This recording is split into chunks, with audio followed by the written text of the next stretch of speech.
Isa ako ng manok, buto-buto niya para sa lulutuin kong saluyot. Guys, masarap ito. Tignan natin. Sige.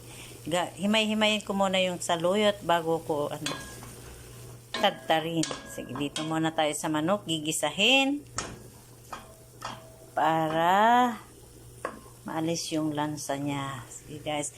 Walang halo ito. Walang sibuyas, walang bawang, kundi asin lang. At saka laurel. Guys. Grabe, ang lalaki ng saluyot, guys. Ito ang ulam namin for today, lunch namin dito sa... So, manghimay tayo, guys, para sa ating tanghalian. Ihalo natin sa manok. Okay, balikan ko kayo mamaya. Pag natapos ko ito lahat, babalikan ko kayo kung paano ko ito lulutuin. So, guys, ganito po ang paghimay namin dito sa sa ibang bansa ng saluyot. Ayan, ang lalaki, oh. Ay, sadya lang. Ang lalaki ng dahon. Grabe. Saan kaya ito pinulot? Hinarvest. Sorry po. Joke lang. Ayun, ito, oh. Ang lalaki. Grabe, na. Ito kasi, guys, pag ganito, tinatadtad. Pero ito, i-blender. I-blender ko ito mamaya. Yan, sarap. Masarap. Pag na-blender yung saluyot.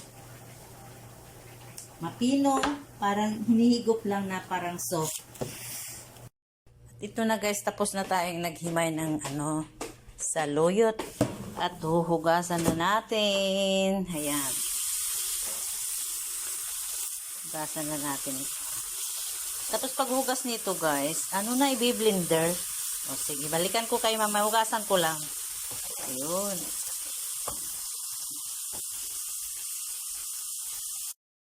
Ito guys, tapos na nating nahugasan. At naka-ready na rin yung blender natin. Dito natin i-blender. Ayun. Kaya. At ito na rin yung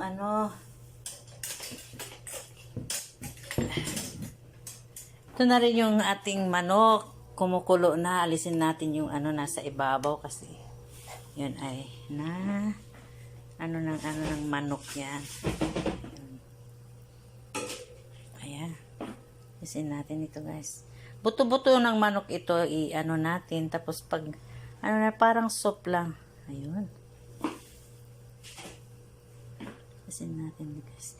Saka may kasabay na slice na maliliit na karne niya. Karne ng manok. Laman pala. Laman ng manok. Ang halo lang nito, laurel. Saan na yung laurel niya? Laurel at saka asin. Kasi ang lasa ito pag naluto na guys, parang soup. Yan. Napakasimple lang naluto ng saluyot. Yan.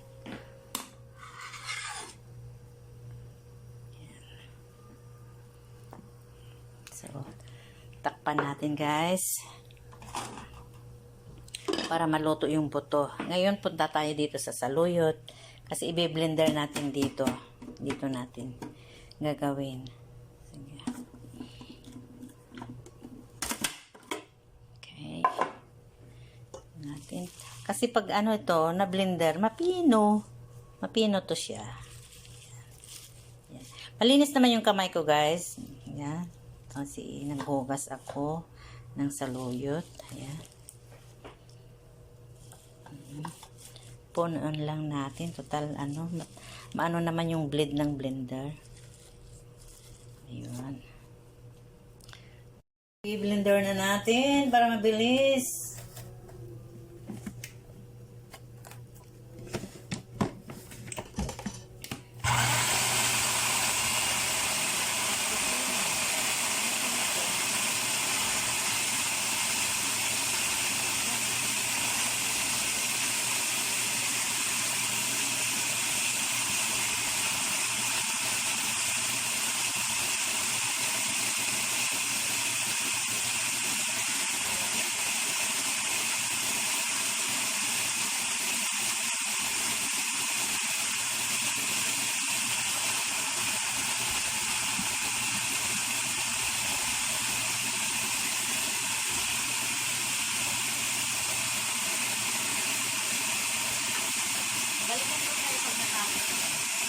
Tapos na nagkiling ang saluyot. Tignan nyo guys. Ayan. Diba? Ang ganda.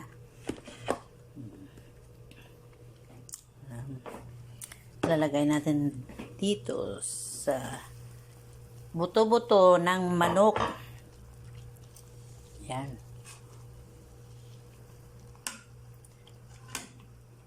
Naasinan ko na rin ito. Tapos, ano ngayon, alisin natin yung laurel.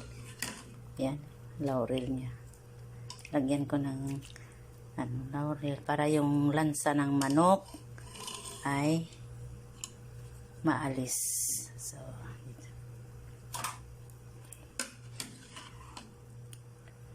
asan yung isa? Ito na.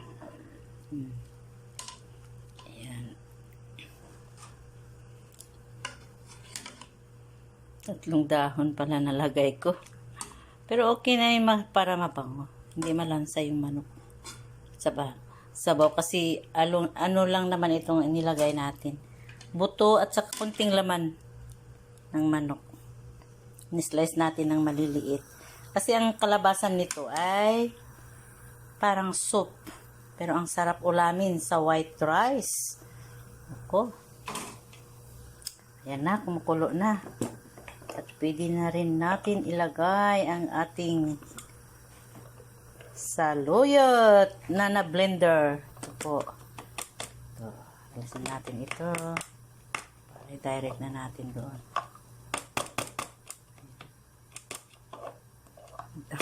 Madulas.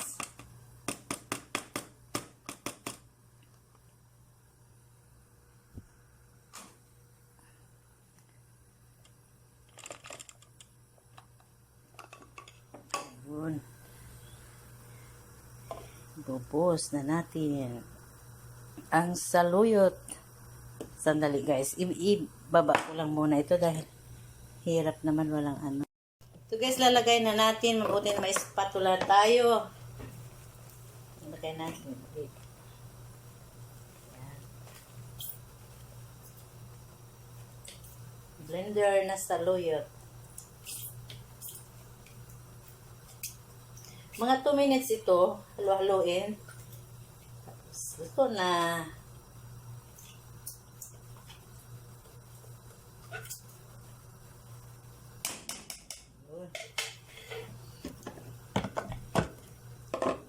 At tayo na. Halo-haloin na lang.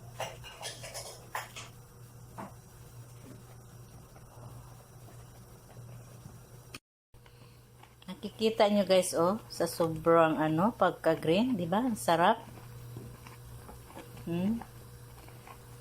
Ayan. Super green na. Oh, sarap talaga. At ang pagkaalam ko nito, na lang, 1 minute. Will be finished. Naluto na. Diba? Sarap guys.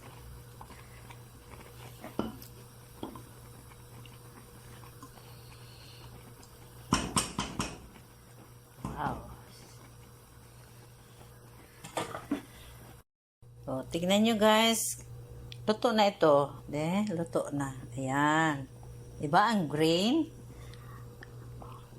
Subukan nyo ito guys sa mga bahay nyo. Tapos alisin na lang itong bula na ito. Alisin na lang. Para, ayan. Inaalis siya ang bula na ito. Para maganda naman. Okay lang naman, hindi maalis. Kaso lang, mas maganda pag naalis yung bula. Para malinis tignan. Super sarap, guys. Oh, ay. Yung ganito lang, oh. Tignan nyo yung pagkasabaw niya. Yung ganyan lang, oh. Diba? Simpleng luto ng saluyot, guys. Ayun. Sarap.